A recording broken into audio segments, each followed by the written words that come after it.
So Tudor just launched the new 39mm Explorer. Ranger.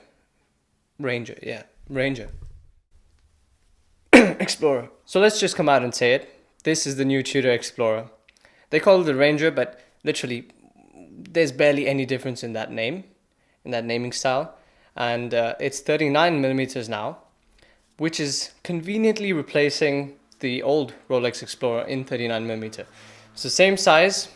If you take a look at the dial, 369, very similar layout. Of course, different hands because they couldn't make it the exact same thing. So Tudor did have a Ranger before, so this is technically a replacement to that watch. But this lineup of watches has never been so close to the Rolex Explorer. Almost the exact same thing now, except for the hands and the movement and, you know, the smaller distinguishing characteristics. But even if you take a look at the bracelet, for example, it looks like the older styled Oyster bracelet. It doesn't have rivets, thank God. But it has that new T-Fit clasp, which they did not put on the Black Bay 58 lineup, but they did put on the Black Bay Pros.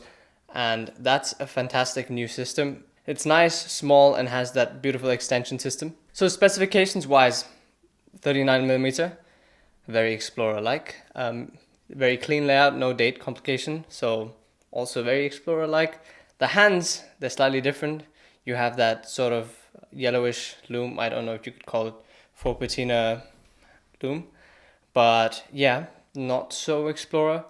But the entire case construction, brushed steel everywhere, even the sides of the case. So the Black Bay had polished side flanks, I believe, and this one has brushed side flanks with that Tudor rose in the crown, and I prefer it this way. The brushed look is really nice. So in terms of the caliber, they finally updated the movement. Tudor manufacturer caliber MT5402, which is essentially the same thing in the Black Bay 58. In the previous Tudor Ranger, we had the ETA movements, and thankfully they've completely started to transition out of those watches. So even the Black Bay 41, the original Black Bay 41s, and the 36s. So the Explorer style watch in the Black Bay lineup also has the ETA movements, but this is a fantastic new addition. It has all the features of the Black Bay. It's a bit cheaper, it's cleaner, the aesthetic is different. It's also 39mm, and every customer that was not able to get allocated a 39mm Explorer back when they wanted it, or even people who are going after the 36 now, I think a lot of them are going to switch and just get this, so some of those allocations will open up. So initially, in first impressions, if you take a look at the website and the stock photos, they look kind of terrible. Like the watch looks rather bland. It looks slightly larger than it actually is. It looks oversized and there's a lot of free space on the dial. It really does not look flattering at all. But then you look at the actual shots. Thankfully, Tudor provided quite a few actual shots of the watch in kind of in the flesh on people's wrists and out and about. Obviously they're edited, but still, it looks completely different in those shots. The dome crystal is one of the features that make it different from the Rolex Explorer. And I think I prefer the flat crystal, but of course they couldn't do the exact same thing. It's alright, looks pretty decent. It's kind of like a Black Bay crystal as well, so if you're okay with that, you'll probably be okay with this. I get the vintage nods, but how long are they going to ride that shtick? In terms of thickness, that's a good question. Well, I guess you'd have to wait for people to review it in the flesh and actually measure the thickness, because Tudor has not provided that on their site. But I expect it to be less than the Black Bay 58, hopefully. So in terms of the hands, now this is one of the things that strikes you, because you look at the watch, you're looking to see an Explorer, and then you see those hands and you're slightly, at least I'm slightly off put by them, but maybe that's just getting used to this not actually being an Explorer. So I guess you'd have to see it in person in order to not have that visual disconnect between what you're expecting and what it actually is. So I assume it's much nicer in the flesh. So in terms of Tudor's sales pitch around this watch, the whole expedition thing and the storyline and the purpose behind the watch, I don't care about any of that. This, to me, it's a watch. When I look at a watch, it has to be something that I like the aesthetic of, I like the features of, and I see myself wearing it. That's the only criteria.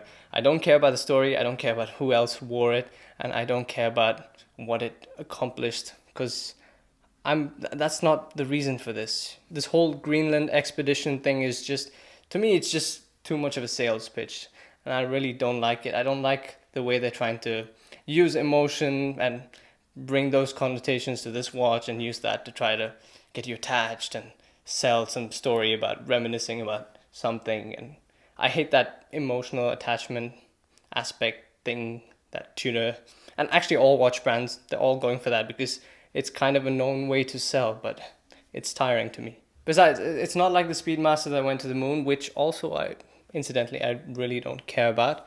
It just kind of went out in the field to a really cold place.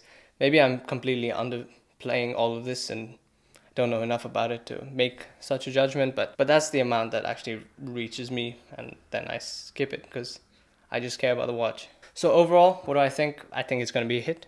Of course, it's going to be a really successful watch. The options they've got on the bracelet, the NATO, and the strap, they're all nice. Looks pretty cool. I'd recommend getting it on the bracelet because that T-fit system is fantastic. The price, very competitively and very well priced. Tudor just does that so well. There's really nothing else in this bracket. I mean, up until now, the Black Bay 58 was the best, the king of this segment, but this, depending on how people see it in the flesh, might be the new king of the segment. So is this direct competition to the Explorer 36mm? I think it's better. It's better than the 36mm Explorer. I think the dimensions are more interesting and more intriguing to me. I do prefer the 39mm Explorer, but yeah, Rolex got rid of that to kind of make way for this, or maybe they just brought this in because they got rid of that. Either way, it's the same brand. Thanks for watching. If you like this video, you'd like some of the other hands-on videos that I do with watches, so check the channel out for that, and see you in the next video. Cheers.